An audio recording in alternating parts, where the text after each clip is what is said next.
Tatango moya tuse ye wabera wenjawulo tatango moya tuse ye wabera wenjawulo moya tuse. Yes, hallelujah, hallelujah. Amurugana mukama yebazibe nsenza balaba kumbeje wa Yesu. Lift up your faith altar. Amanyani dobozi yenzo mumbeje wa Yesu enikese mwasize mutya ila mwasibye mutya buli mnakadeke jali siromanyi siro abayenza nerisa ngulumiza mukama nti atukumye fennanga tuli balamu. Yes, ompya yakatwegatako wano kumbeje wa Yesu tubawo na kumanya mukama tutegeera amazima ga mukama. Nga kaseera kano katuli ka Bible reading. Yes, tusaba no wembef la bakubaka bosanze liking, commenting, oluvanyuma subscribing. Mukama ajja kukola obulungi. Ne wansi yatubayo ne videos ennungi. Akaseera kabadde kakyankwatamuko. Si kaseera naye waliwo embeera ebadde kyantawanyamuko naye nga tugenda kuddamu tutambuze programu yaffe ya weeki nga bwe yali naye nga tujja tugenda maaso ne Bible reading yaffe. Mbagala nnyo. Yes, kale katikowola omwoyo wa Mukama. Naye ng'okyobamanya Mukama yasinga okutwagala. Tuli mu kipatabo kyaffe ekipya ekya Yoswa oba Yoswa. So, atwegattako yenna. Ebitabo byaffe eby'emabega twabimala osobola okugenda n'olaba obubaka obwo emabega osobola okufollowinga obulungi. So, katikowola omwoyo wa Mukama. Omwoyo wa Mukama taata tukwaniriza omukulungi wange, tukwaniriza omusumba omulungi. Jjawo okutegeera kwaffe, jjawo amagezi gaffe, ojjo wamba ekifo kino mu linnya lya Yesu Kristo omwana wa Katonda omulamu. Tugaana egyo emyoyo emibi Mukama taata egitatuganya na kubeera mu kubeerawo okwo, egitatuganya na kutegeera bigambo byo. Taata ekibi kyonna ekibadde kitufugiramu olwaleero tunaaze n'omusaayi gwo mu linnya lya Yesu Kristo omwana wa Katonda omulamu. Twala obufuzi, twala amatendo, ogulumizibwe mu buli kyaffe mu linnya lya Yesu Kristo Mukama waffe. Mwoyo wa Mukama fuga nga tusoma olw'okulembere mu linnya lya Yesu Kristo mwana wa Katonda. Leka tutegeere ebyo bye tulina okutambuliramu, bye tutalina tutambuliramu Mukama taata totuganya obitambuliramu ku lw'ekisa kyo n'amaanyi go mu linnya lya Yesu Kristo omwana wa Katonda omulamu. Amiina era amiina. Mwoyo wa Mukama kulembera. Essula ey'okutaano.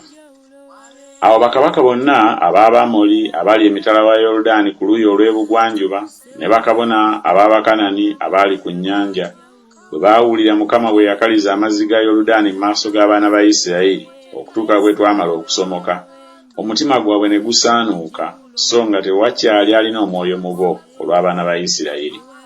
Mu biro ebyo Mukama n'agamba Yoswa nti, weekolere obwambe obw'amayinja okomole nate abaana ba Isirayiri omulundi ogwokubiri. Yoswa ne yeekolera obwambe obw'amayinja n'akomolera abaana ba Isirayiri ku lusozi olw'ebikuta. Era eno y'ensonga eyabakomoza Yoswa.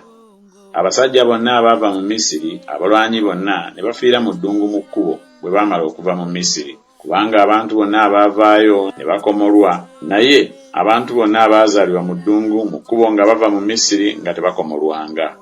Kubanga abaana ba Isirayiri baatambulira emyaka 40 mu ddungu okutuusa eggwanga lyonna be balwanyi abaava mu Misiri lwe lyaggwaawo, kubanga tebaawulira ddoboozi lya Mukama. Mukama be yalayirira obutabaganya kulaba nsi Mukama gye yalayirira bajjajja baabwe okutuwa, ensi ekulukuta amata n'omubisi gw'enjuki. N'abaana baabwe be yazza mu kifo kyabwe, abo Yoswa be yakomola, kubanga baali si bakomole, kubanga tebaabakomolera mu kkubo. Awo bwe baamala okukomola eggwanga lyonna ne babeera mu bifo byabwe mu lusiisira ne bamala okuwona. Mukama n'agamba Yoswa nti, leero njiringisizza ekivume eky'Emisiri okukibajjako. Erinnya ery'ekifo kiri kyeryava liyitibwa Girugaali ne kaakano. Abaana ba Isirayiri ne basula mu Girugaali ne balya okuyitako ku lunaku olw'14 olw'omwezi olw'eggulo mu lusenyi olw'e Yeriko. Okuyitako ng'eweddeko ku lunaku olw'enkya ne balya emmere enkalu ey'omwaka ogwaggwaako, emigaati egitazimbulukuswa ne kasooli omusiike ku lunaku olwo. N'emmaanu n'eggwaawo enkya bwe baamala okulya emmere ey'ensi ey'omwaka ogwaggwaako. Abaana ba Isirayiri ne bataba na mmaanu nate, naye ne balya ku mmere ey'ensi eya Kanani omwaka ogwo. Awo Yoswa bwe yali ng'asembedde e Yeriko, n'ayimusa amaaso ge n'atunula, era laba nga wayimiridde omuntu okumwolekera eyalina ekitala ekisowole mu mukono gwe. Yoswa n'amusemberera n'amugamba nti, oli ku lwaffe oba oli ku lw'abalabe baffe? N'ayogera nti, nedda, naye omukulu ow'eggye lya Mukama ntuuse kaakano. Yoswa n'amufukaamirira mu maaso ge n'asinza.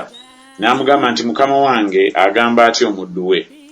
Omukulu ow'eggye lya Mukama n'agamba Yoswa nti, yambula engatto yo mu kigere ekyo, kubanga ekifo mw'oyimiridde kitukuvu.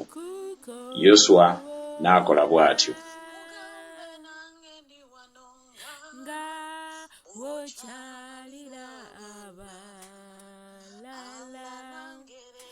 Essula ey'omukaaga. Era Yeriko kyali kiggaliddwawo ddala olw'abaana ba Isirayiri tewaali afuluma newaakubadde ayingira. Mukama n'agamba Yoswa nti, laba nkikuwadde mu mukono gwo Yeriko ne kabaka waamu n'abazira ab'amaanyi, era mulikyetooloola ekibuga, abalwanyi mwenna nga mukyetooloola omulundi gumu. Bw'onookolanga bw'otyo ennaku 6. Ne bakabona 7 balisitula eŋŋombe 7 ez'amayembe ag'endiga ensajja nga bazikulembeza essanduuko. Ne ku lunaku olw'omusanvu mulikyetooloola ekibuga emirundi 7. Ne bakabona balifuuwa eŋŋombe. Awo bwe balifuuwa eŋŋombe ez'amayembe ag'endiga ensajja, era bwe muliwulira eddoboozi ery'eŋŋombe, abantu bonna ne balyoka boogerera waggulu n'eddoboozi ddene, bbugwe w'ekibuga n'alyoka agwira ddala wansi. Abantu ne balinnya buli muntu mu maaso ge. Yoswa omwana wa Nuuni n'ayita bakabona n'abagamba nti, musitule essanduuko ey'endagaano. Era bakabona 7 basitule eŋŋombe 7 ez'amayembe ag'endiga ensajja bazikulembeze essanduuko ya Mukama. Ne bagamba abantu nti, muyite mwetooloola ekibuga, n'abalina ebyokulwanyisa bakulembere essanduuko ya Mukama.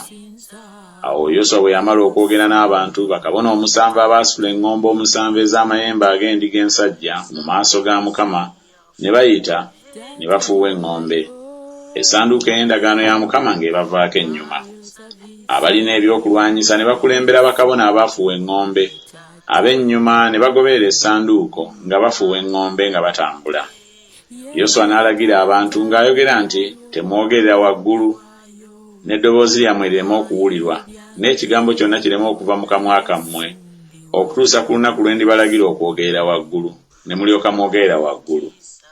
Bw'atyo yagyetoolooza ekibuga essanduuko ya Mukama, nga bakyetoolodde omulundi gumu ne bayingira mu lusiisira ne basula mu lusiisira. Yoswa n'akeera enkya n'agolokoka, ne bakabona ne basula essanduuko ya Mukama. Ne bakabona 7 abaasitula eŋŋombe 7 ez'amayembe ag'endiga ensajja nga bazikulembeza essanduuko ya Mukama, ne bagenda obutalinda ne bafuuwa eŋŋombe, n'abalina ebyokulwanyisa nga babakulembedde, n'ab'ennyuma ne bagoberera essanduuko ya Mukama nga bafuuwa eŋŋombe nga batambula. Ne ku lunaku olwokubiri ne beetooloola ekibuga omulundi gumu ne baddayo mu lusiisira. Bwe baakola bwe batyo ennaku 6. Awo ku lunaku olw'omusanvu ne bakeera enkya mu matulutulu ne beetooloola ekibuga emirundi 7 bwe batyo. Naye ku lunaku olwo beetooloola ekibuga emirundi 7. Awo ku mulundi ogw'omusanvu bakabona bwe baafuuwa eŋŋombe, Yoswa n'agamba abantu nti, muleekaane, kubanga Mukama abawadde ekibuga. N'ekibuga kiritegerekerwa Mukama, ekibuga ne byonna ebirimu. Lakabu omwenzi yali wona yekka, ye ne bonna abali awamu naye mu nnyumba, kubanga yakweka abatume be twatuma. Nammwe mwewalire ddala mubiterekeddwa Mukama, muleme okutwala ku biterekeddwa nga mumaze okubitereka. Bwe mutyo mwandifudde olusiisira lwa Isirayiri olukolimiddwa, era mwandirweraliikirizza. Naye effeeza yonna ne zaabu n'ebintu eby'ebikomo n'eby'ebyuma bye bitukuvu eri Mukama, birijja mu ggwanika lya Mukama. Awo abantu ne baleekaana ne bafuuwa eŋŋombe. Awo abantu bwe baawulira eddoboozi ery'eŋŋombe, abantu ne balyoka boogerera waggulu n'eddoboozi ddene, bbugwe n'agwira ddala wansi. Abantu ne balinnya mu kibuga, buli muntu mu maaso ge, ne bamenya ekibuga. Ne bazikiririza ddala ebyali mu kibuga byonna, abasajja n'abakazi, abato n'abakulu, n'ente n'endiga n'endogoyi, ne babitta n'ekitala. Yoswa n'agamba abasajja 2 abaaketta ensi nti, mugende mu nnyumba ey'omwenzi, mumufulumye omukazi ne by'alina byonna nga bwe mwamulayirira. Abavubuka abakessi ne bayingira ne bamufulumya Lakabu ne kitaawe ne nnyina ne baganda be ne byonna bye yalina era n'ekika kye kyonna ne babafulumya ne babateeka ebweru ku lusiisira lwa Isirayiri. Ekibuga ne bakyokya omuliro n'ebyalimu byonna, naye ffeeza ne zaabu n'ebintu eby'ekikomo n'eby'ebyuma byokka baabissa mu ggwanika ery'ennyumba ya Mukama. Naye Lakabu omwenzi n'ab'ennyumba ya kitaawe ne byonna bye yalina, Yoswa n'abawonya n'abeera wakati mu Isirayiri ne kaakano, kubanga yakweka abatume Yoswa be yatuma okuketta Yeriko. Yoswa n'abalayiza ekirayiro mu biro ebyo ng'ayogera nti akolimirwe mu maaso ga Mukama oyo aliyimirira n'azimba ekibuga kino Yeriko. Mu kufiirwa omwana we omubereberye mwalisizaawo emisingi gyakyo, era mu kufiirwa omwana we omuto alisimba enzigi zaakyo. Bw'atyo Mukama yabeeranga ne Yoswa n'ebigambo bye ne byatiikirira mu nsi yonna.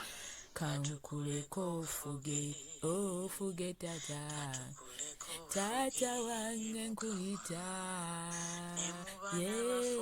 ofuge sebo katukuleko ofuge. Essula ey'omusanvu.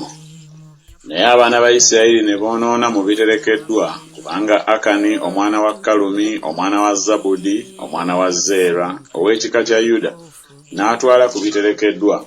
Obusungu bwa Mukama ne bubuubuuka ku baana ba Isirayiri. Yoswa n'atuma abantu okuva mu Yeriko okugenda e Ai ekiriraanye Besaveni ku luuyi olw'ebuvanjuba olwa Beseri. N'abagamba nti mulinnye mukette ensi. Abantu ne balinnya ne baketta Ai. Ne bakomawo eri Yoswa ne bamugamba nti abantu bonna tebagendayo, naye abantu ng'enkumi 2 oba 3 balinnye bakube Ai. Toteganya abantu bonna okugendayo kubanga abaayo batono. Awo ne balinnyayo ku bantu abasajja ng'enkumi 3 ne badduka mu maaso g'abe Ai. N'abe Ai ne bakuba mu bo abantu nga 36 ne babagoba okubaggya ku wankaaki okubatuusa ku Sebalimu ne babakubira awaserengeterwa. Emitima gy'abantu ne gisaanuuka ne giba ng'amazzi. Yoswa n'ayuza engoye ze n'agwa ne yeevuunika awali essanduuko ya Mukama n'atuusa olw'eggulo, ye n'abakadde ba Isirayiri ne beesiiga enfuufu ku mitwe gyabwe.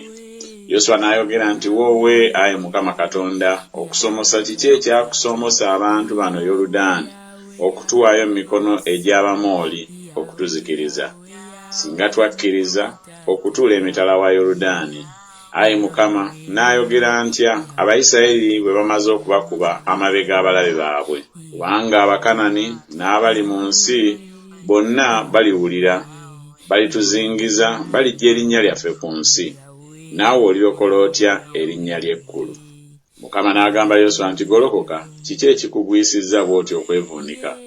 Abayisirayiri boonoonye era bamenye endagaano yange gye nabalagira, era n'okutwala batute ku biterekeddwa, era babbye era bakuusizza era babiyingizizza mu bintu byabwe.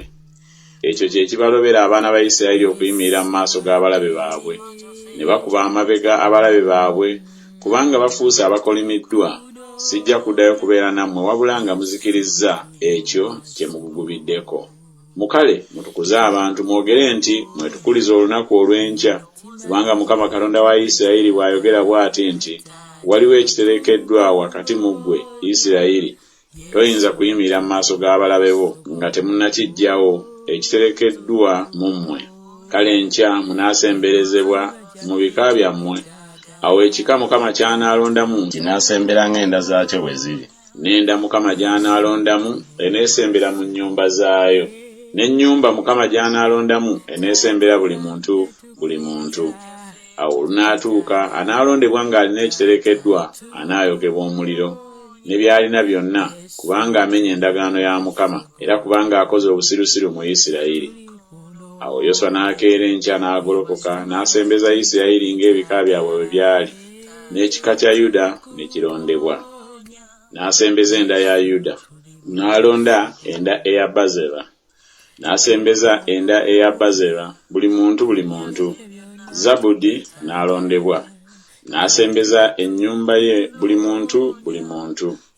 Akani omwana wa Kalumi, omwana wa Zabudi, omwana wa Zeera ow'ekika kya Yuda n'alondebwa.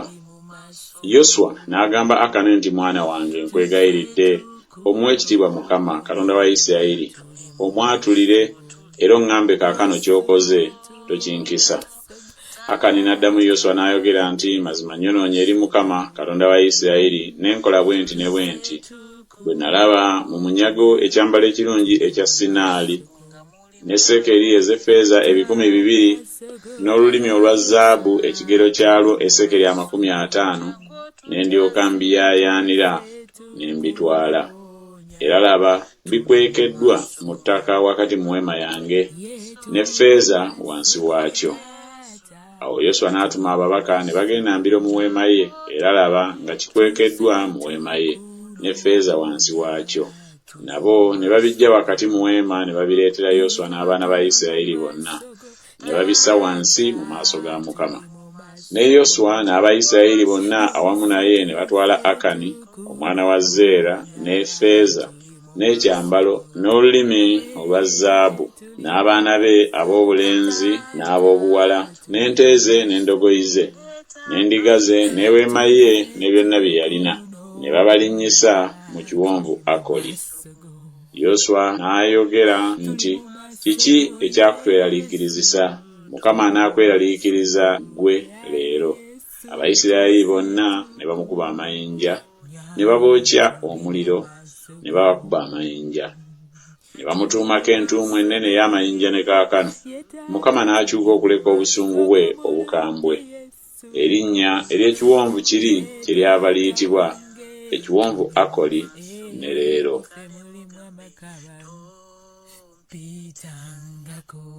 Yes, hallelujah, hallelujah. Mbakulisaayo nnyo mu kitabo kyaffe ekya Yoswa.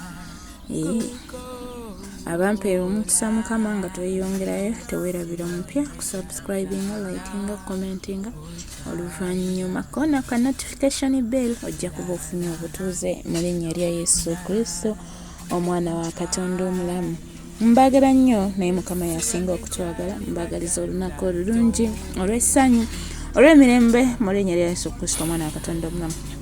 Ekigambo kyaffe tukiwanga wansi w'endagaano y'omusaayi gwa Yesu, tukikoolyako omuliro gw'eggulu okukyetoolola. Leka bye tuyize bireme okutuddukako mu linnya lya Yesu Kristo Mukama waffe.